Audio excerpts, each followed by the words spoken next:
মেঘলা, আপনি যেমনটি বলছিলেন, চাঁপাইনবাবগঞ্জে শুক্রবার গভীর রাতে অর্থাৎ পৌনে একটার দিকে 15 জনকে, নারী পুরুষ শিশুকে, রোকনপুর সীমান্ত দিয়ে নৌকা যোগে পুশিনের চেষ্টা করে বিএসএফ, কিন্তু বিজিবির তাৎক্ষণিক বাধায় সে রুখে দেয়।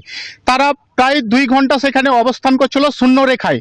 পরবর্তীতে রাত্রি পৌনে 3টার দিকে তাদেরকে ভবানীপুর সীমান্ত এলাকা দিয়ে ফিরিয়ে নিয়ে গেছে বিএসএফ।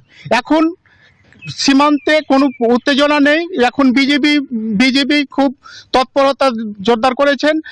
আমাদেরকে নওগাঁ নওগাঁ ব্যাটালিয়নের অধিনায়ক আরিফুল ইসলাম মাসুম জানিয়েছেন যে বর্তমানে সীমান্ত একেবারে পরিস্থিতি শান্ত রয়েছে এবং বিজিবি টহল জোরদার করা হয়েছে। বর্তমানে সীমান্ত এলাকায় এখন কোনো পুশিনের শিকার কোনো নারী পুরুষ অবস্থান করছিল না।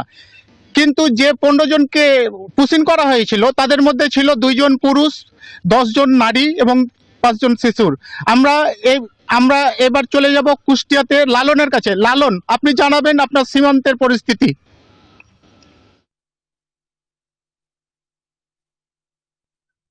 ধন্যবাদ রফিক, আপনি যেমনটি জানাচ্ছিলেন আমি কুষ্টিয়া সীমান্তের কথা যদি জানাই, দৌলতপুরের প্রাগপুর সীমান্ত এটি বাংলাদেশ অংশ এবং ভারতের অংশে নদিয়া জেলার শিকারপুর, নতুন শিকারপুর এবং রানীনগর অংশ। এই সীমান্তের ঠিক শূন্য রেখাতেই কিন্তু গতকাল ভোরবেলা অর্থাৎ 5:30টার পরপরই কিন্তু 12 জন কে পুশিন করে বিএসএফ, এবং সেই 12 জনের মধ্যে 4 জন পুরুষ, 4 জন নারী এবং 4 জন শিশু রয়েছে। গত 27 ঘন্টা ধরে এই 12 জন কিন্তু সীমান্ত রেখা অর্থাৎ ভারত এবং বাংলাদেশের যে সীমান্ত রেখা, সেই সীমান্ত রেখার শূন্য রেখাতে অবস্থান করছে। বাংলাদেশ অংশে বিজিবি এবং ভারতের অংশে বিএসএফ তারা কিন্তু কঠোর নজরদারি করছেন। সাথে কিন্তু যারা স্থানীয় বাসিন্দা রয়েছেন তারাও কিন্তু আসলে বিজেপির সাথে একত্রতা পোষণ করেছেন এবং তারা যে কোনো মূল্যে এই অবৈধ পুশিন বা জোরপূর্বক যে পুশিন সেটি আসলে রুখে দেওয়ার জন্য কিন্তু সতর্ক অবস্থানে নিয়েছেন।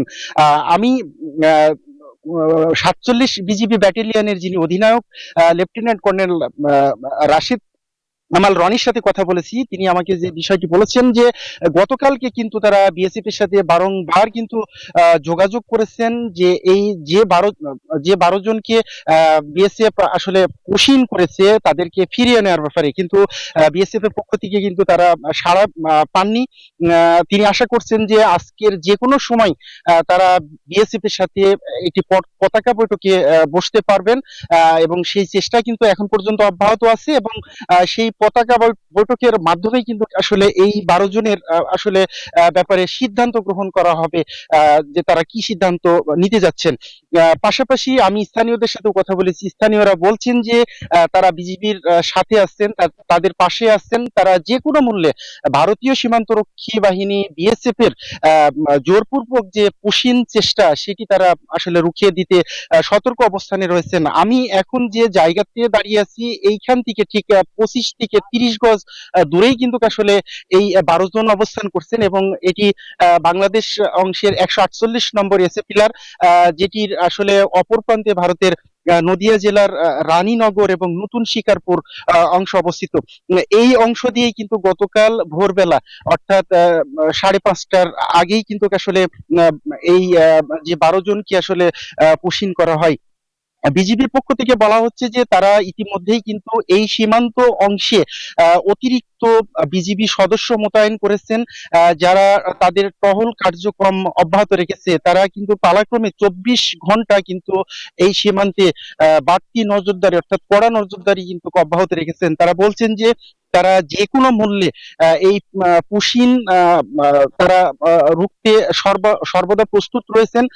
বিজিবির পক্ষ থেকে এলাকাবাসীর সাথেও কিন্তু সমন্বয় করা হয়েছে। আমি যদি একটু দেখাই, আসলে এই মাথাভাঙ্গা নদীর অপরাংশেই কিন্তু আসলে বেশ কিছু স্থানীয় বাসিন্দা তারা আসলে শক্ত অবস্থান নিয়েছেন এবং তারা বিজেপির পাশে আছেন বলে জানিয়েছেন। তো আমি সর্বশেষ বিজেপির পক্ষ থেকে যে তথ্য জানানো হয়েছে, আজকে যে কোনো সময়, দিনের যে কোনো সময় কিন্তু আসলে বিএসএফ এর সাথে পতাকার বৈঠকের মাধ্যমে এই 12 জনের ব্যাপারে আসলে সিদ্ধান্ত গ্রহণ করা হতে পারে। তো এই ছিল কুষ্টিয়া সীমান্ত থেকে ফিরে যাচ্ছি মেহেরপুরে, সেখানে অপেক্ষা করছেন আমাদের আরেক সহকর্মী ডালিম সরোয়ার।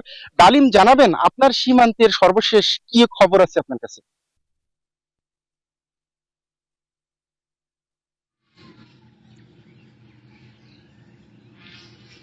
লালন, ধন্যবাদ।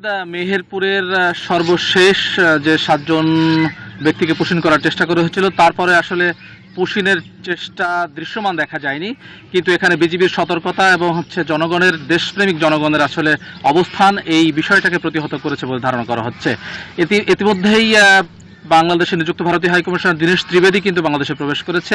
বিজিবি বিএসএফ এর মহাপরিচালক পর্যায়ের বৈঠক শেষ হয়েছে, কিন্তু গতকালকেও পুষিনের চেষ্টা করেছে পুরো বাংলাদেশে, এবং একজন বাংলাদেশিকে হত্যা করে বিএসএফ তাদের অভ্যন্তরে নিয়ে গেছে। আসলে এগুলো কিসের সংকেত সেটি প্রশ্ন। তবে দেশপ্রেমিক জনতার সমন্বয়, প্রতিবাদ, প্রতিরোধ এবং বিজিবির বিএসএফ এর চোখে চোখ রেখে কথা বলা, এই বিষয়টিকেই কিছুটা হলেও সীমান্তের পরিস্থিতি থমথমে বলে ধরা হচ্ছে।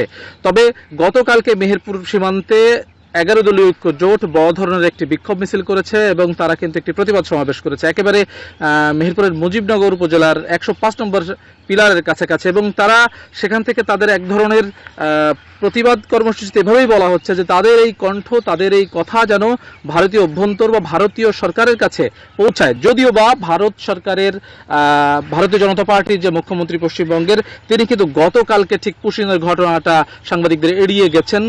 বিগত দিনের মতো কিন্তু তিনি সরাসরি বলেন নাই যে এতজন ব্যক্তিকে আমরা বাংলাদেশে পুষিন করব। এই পর্যায়ে যেটি হচ্ছে, মানবাধিকার সংগঠনগুলো এটা নিন্দা করছে, বিজিবি বিএসএফ এর সম্মেলন শেষ হচ্ছে এবং ভারতীয় রাজনীতিবিদ যারা, তারাও পুশিনকে বেশ ভিন্নভাবে নিচ্ছে, জনগণ এটার বিরুদ্ধে রয়েছে। তারপরে কিন্তু পুশিন কোনোভাবেই রোধ করা যাচ্ছে না বা তাদের চেষ্টা কিন্তু তারা চালিয়ে যাচ্ছে। বাংলাদেশের বিজিবির যে সতর্ক দৃষ্টি, জনগণের সম্পৃক্ততা, এটাতেই কিন্তু প্রতিহত হচ্ছে। তবে একটা বিষয় জানিয়ে রাখি, সেটি হচ্ছে খুব সম্প্রতি বিএসএফ এর 2টি কমান্ড সৃষ্টি হচ্ছে। এর মধ্যে মিজোরামে একটি, যেটি পূর্ব কমান্ডে, তারা প্রায় 17টি ব্যাটালিয়ন তৈরি করছে 16,000 জওয়ান নিয়ে। এইখানে স্থানীয় জনগণের কথা হচ্ছে বাংলাদেশের বিজিবির আসলে সক্ষমতা বৃদ্ধি করা প্রয়োজন কিনা এটি ভেবে দেখতে হবে আসলে সরকারকে, এবং সরকারকে আন্তর্জাতিক চাপ, জাতিসংঘের দ্বারা চাপ এবং আইনি প্রক্রিয়া ছাড়া আসলে এই পুশিনের ঘটনা বন্ধ বা রোধ হওয়া সম্ভব না, এমনটি বলছেন স্থানীয় অধিবাসী সহ সচেতন মহল। এই ছিল মেহেরপুর সীমান্তের সর্বশেষ খবর। আমরা ফিরে যাচ্ছি স্টুডিওতে মেঘলার কাছে। ডালিম, আপনাকে ধন্যবাদ।